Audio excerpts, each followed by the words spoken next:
Venezuela के राष्ट्रपति को उठाने के बाद बेलगाम हो चुके अमेरिका के राष्ट्रपति डोनाल्ड ट्रंप को आज दोहरा झटका लगा है। पहला झटका ईरान के सुप्रीम लीडर अयतुल्ला अली खमेनाई ने दिया, तो दूसरा झटका भारत की तरफ से भी आज उनको मिला है। खमेनाई ने आज धमकाने वाले अंदाज में करारा जवाब ट्रंप को दिया। बोले, ट्रंप को अपने देश की समस्याओं पर ध्यान देना चाहिए। ईरान अमेरिका के आगे किसी कीमत पर नहीं झुकने वाला है। वहीं भारतीय विदेश मंत्रालय के प्रवक्ता रणधीर जायसवाल ने आज ट्रंप के 500% टैरिफ वाली धमकी और ट्रंप के कॉमर्स मिनिस्टर हावर्ड लुटनिक के ट्रेड डील को लेकर ईगो हर्ट वाले बयान का पोस्टमार्टम कर दिया। हावर्ड लुटनिक का कहना था कि ट्रेड डील को लेकर ट्रंप इंटरेस्टेड थे, लेकिन प्रधानमंत्री नरेंद्र मोदी ने ट्रंप को फोन नहीं किया, इसलिए मामला अटक गया, जिसे ट्रंप ने अपने ईगो पर ले लिया था। लेकिन भारतीय विदेश मंत्रालय ने इस दावे को सिरे से खारिज कर दिया। विदेश मंत्रालय ने बहुत साफगोई से कहा कि कैसे अमेरिका को आईना दिखाया। इस पूरे मामले में उसको आप जरा ध्यान से देखिए।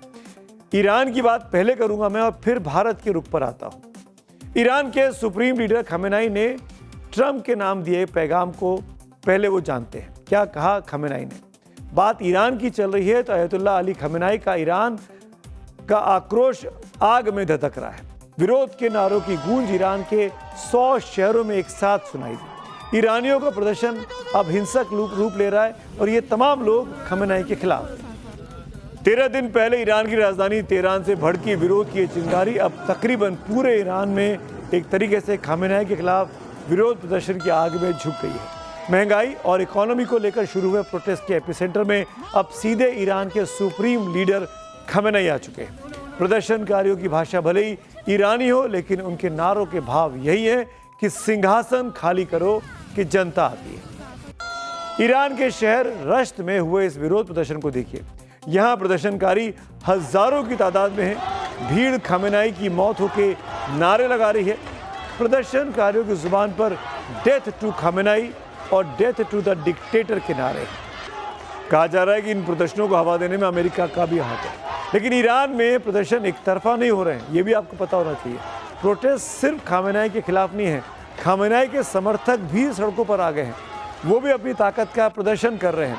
देखिए कैसे ईरान के इलाम शहर में प्रदर्शनकारियों के हाथों मारे गए पुलिस अधिकारी के अंतिम संस्कार के दौरान डाउन विद इजराइल के नारे लगाए गए। तो खमेनाई को लेकर तरह तरह की खबरें इस वक्त ईरान से आ रही हैं।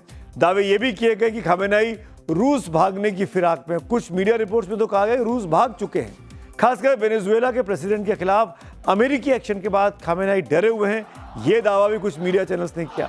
ब्रिटिश अखबार द टाइम्स ने एक खुफिया रिपोर्ट के हवाले से यहां तक दावा कर दिया कि खमेनाई अपने बेटे मुस्तफा समेत अपने 20 सबसे करीबी साथियों को लेकर तेहरान छोड़ चुके हैं। खमेनाई का प्लान मॉस्को भागने का है। लेकिन आज जुम्मे पर अयतुल्ला अली खमेनाई ने सभी सवालों पर पूर्ण विराम लगा दिया। खमेनाई ने ईरान के आवाम को टीवी के जरिए संबोधित किया। ईरानी स्टेट टीवी ने इसे लाइव टेलीकास्ट भी किया। अपने संबोधन में खमेनाई ने प्रदर्शन पर बात भी की और अमेरिका के प्रेसिडेंट डोनाल्ड ट्रंप को टारगेट पर लिया। खमेनाई ने जो बड़ी बातें कही हैं, पहले इसे आप जान लीजिए। खमेनाई ने कहा कि ईरान तोड़फोड़ की गतिविधियों को अंजाम देने वालों के सामने पीछे नहीं हटने वाला। इजराइल और अमेरिका बड़ी साजिश में लगे हुए हैं, लेकिन उसकी साजिश कामयाब नहीं होने पाएगी। कुछ दंगाई अमेरिकी राष्ट्रपति को खुश करने के लिए सार्वजनिक संपत्ति को नुकसान पहुंचा रहे हैं। इतना ही नहीं, खमेनाई ने सीधे सीधे अमेरिकी राष्ट्रपति डोनाल्ड ट्रंप को टारगेट पर लेते हुए, निशाने पर लेते हुए यह संदेश भी दिया कि ट्रंप को अपने देश की समस्याओं पर ध्यान देने की जरूरत है। खमेनाई ने कहा कि हम अपनी सीमा कभी नहीं भूलते हैं, लेकिन अगर कोई हम पर हमला करने की कोशिश करेगा तो उसे उसकी कीमत चुकानी ही होगी। खमेनाई ने जोर देकर कहा कि ईरान अपने सिद्धांतों से 1 इंच भी पीछे नहीं हटने वाला और किसी बाहरी दबाव में वो बिल्कुल भी नहीं आएगा। हम अमेरिका के आगे नहीं झुकने वाले। अमेरिका जो चाहे कोशिश करके देख ले। खमेनाई के संबोधन की कुछ बड़ी बातें जो आज उन्होंने अपने समर्थकों के लिए कही थी। खमेनाई का यह जवाब ऐसे समय में आया जब ईरान में 28 दिसंबर से विरोध प्रदर्शन जारी है और खमेनाई को अमेरिकी प्रेसिडेंट डोनाल्ड ट्रंप सीधे अपने निशाने पर लिए हुए हैं। ईरान और अमेरिका के बीच दुश्मनी दशकों पुरानी है। डोनाल्ड ट्रंप और अयतुल्ला अली खमेनाई की भिड़ंत पूरी दुनिया कई सालों से देखती आ रही है। खमेनाई का आरोप है कि प्रदर्शन की आड़ में अमेरिका ईरान पर काबू करना चाहता है। इसी बीच अमेरिकी सीनेटर और रिपब्लिकन नेता लिंडसे ग्राहम ने खमेनाई को जान से मारने की धमकी देकर दुश्मनी की आग में घी डाल दिया है। सीनेटर लिंडसे ग्राहम ने 7 जनवरी को अपने एक इंटरव्यू में कहा, ईरान के लोगों, हम आपके साथ खड़े हैं ताकि आप अयातुल्ला से अपना देश वापस ले सकें, जिसने कत्लेआम मचाया है और दुनिया को आतंकित किया है। और अयातुल्ला के लिए अगर आप अपने लोगों को मारते रहे तो ट्रंप आपको मार डालेंगे। ये सरासर धमकी थी। मरने मारने की धमकियों के बीच ईरान में प्रोटेस्ट के दौरान अब तक 45 लोगों की मौत की खबर भी है। ये भी आपको पता होना चाहिए कि ये प्रोटेस्ट शांतिपूर्ण नहीं है, इसमें हिंसा भी हो रही है। हालत इतने खराब हो चुके कि देश भर में इंटरनेट और फोन सेवाएं बंद करनी पड़ी हैं। इसी बीच प्रदर्शनकारियों, खासकर महिलाओं और पर पुलिस की बेरहमी की तस्वीरें भी सामने आई। लाखों की तादाद में प्रदर्शनकारी ईरान के अलग अलग शहरों में सड़कों पर हैं। महिलाएं विरोध कर रही हैं। ईरान की जनता इस बार बिल्कुल आर पार के मूड में है। दावे किए जा रहे हैं कि खमेनाई ने कट्टरता की दीवारों में पूरे ईरान को जकड़ दिया है और ईरान की आवाम उस दीवार को तोड़ने के लिए अब सड़कों पर। इस विरोध को अब 1989 की ईरानी क्रांति से भी जोड़कर देखा जा रहा है, जिसे इस्लामी क्रांति भी कहा जाता है। इस दौरान शाह मोहम्मद रजा पहलवी की राजशाही शासन को खत्म कर इस्लामी गणराज्य बन गया और अब इस प्रोटेस्ट का एक सिरा 1989 में सत्ता से बेदखल किए गए शाह के बेटे और निर्वासित युवराज रजा पहलवी से भी जुड़ रहा है। दावे किए जा रहे हैं कि रजा पहलवी के उकसावे पर प्रदर्शन हिंसक हो गया, लेकिन रजा पहलवी को ईरान की आवाम का कितना समर्थन है ये अभी साफ नहीं है।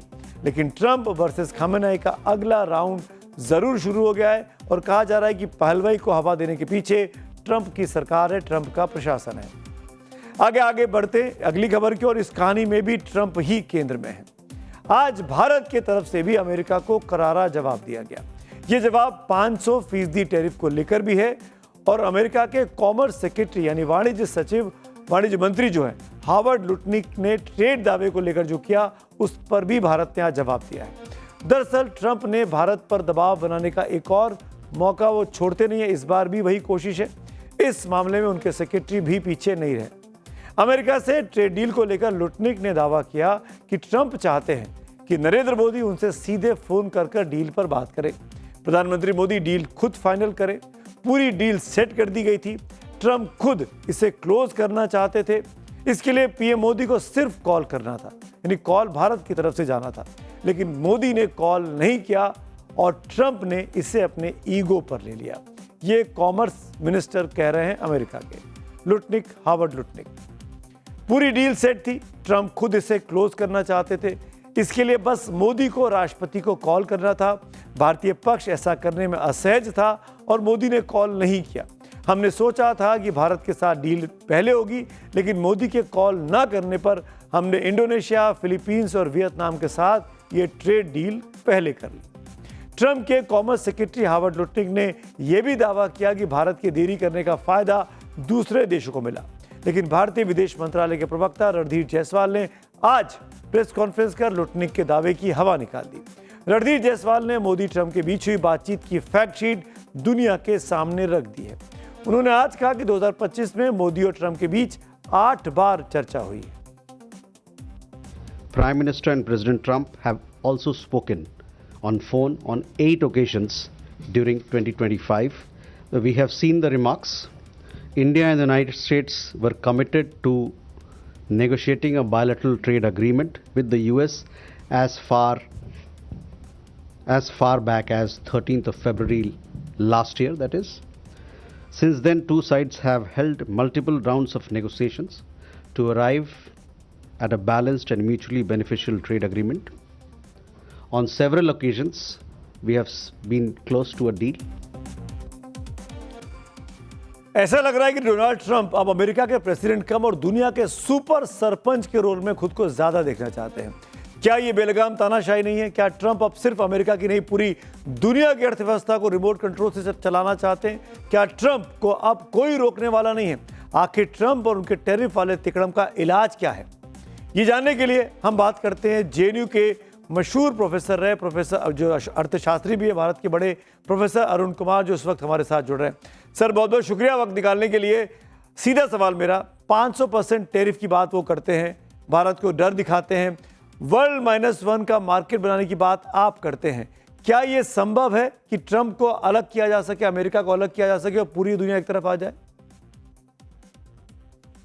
देखिए, दुनिया की ताकतें मैं काफी समय से बोल रहा हूं कि हमें वर्ल्ड माइनस अमेरिका से डील करना है। जैसे हमारा ट्रेड है, अगर हम बाकी सब देश एक साथ मिल जाते हैं और अमेरिका के ऊपर टैरिफ लगा देते हैं तो अमेरिका को विड्रॉ करना पड़ेगा। पर लेकिन ट्रंप ने बड़े क्लेवरली ये किया कि सब देशों को तोड़ लिया, हर एक से अलग अलग नेगोशिएट किया, और हर एक ने अलग अलग नेगोशिएट इसलिए किया क्योंकि उनको लगा कि हमें ट्रंप से कुछ बेनिफिट मिल जाएगा, लेकिन बेनिफिट नहीं मिला। तो अब ये स्थिति आ गई है जब बाकी देशों को मिलके अमेरिका को अलग थलग करके और बाकी अपना ट्रेड आपस में बढ़ाएं, तो हमको भी ये ट्रेड अपना आपस में बढ़ाना पड़ेगा।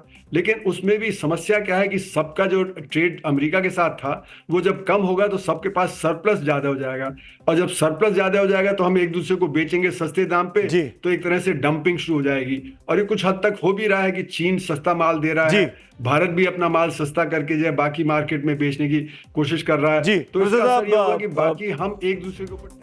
प्रोफेसर अरुण कुमार के साथ ये पूरी बातचीत आप टाइम्स नाउ नवभारत के डिजिटल प्लेटफॉर्म पर देख सकते हैं।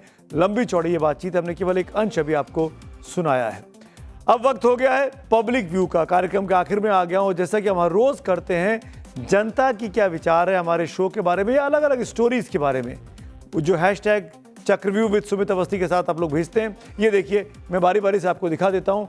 अविनाश कुमार पांडे का ये व्यू है और वो लिखते हैं कि बंगाल में ममता और टीएमसी ईडी की कार्रवाई में बाधा बन गए हैं। यही यूपी में होता तब भी क्या राहुल प्रियंका चुप रहते? सवाल खड़े कर रहे हैं कांग्रेस पार्टी के रवैये पर। अगला पोस्ट देख लेते हैं किसका है पब्लिक व्यू में, और ये प्रतिमा मौर्य है। ये लिखती है ट्रंप वाली कहानी पर, जब से मोदी राज में भारत का वैश्विक उदय हुआ है, अमेरिका खुद को दोस्त बताकर भी दुश्मन बन गया है। प्रतिमा जी की राय है। अगला देख लेते हैं पब्लिक व्यू जो सामने आया है। ये विवेक पांडे हैं। चारा घोटाले में दोषी लालू यादव को जेल में होना चाहिए, नेताओं को विशेष छूट क्यों मिले? ये साफ तौर पर पब्लिक का व्यू आपके सामने हमने रख दिया। तो आज का चक्रव्यूह आपको कैसा लगा? पब्लिक व्यू में इसी तरीके से आपके व्यूज को हम दिखाते रहेंगे और आपके व्यूज के आधार पर इस शो की संरचना भी हम करते रहेंगे।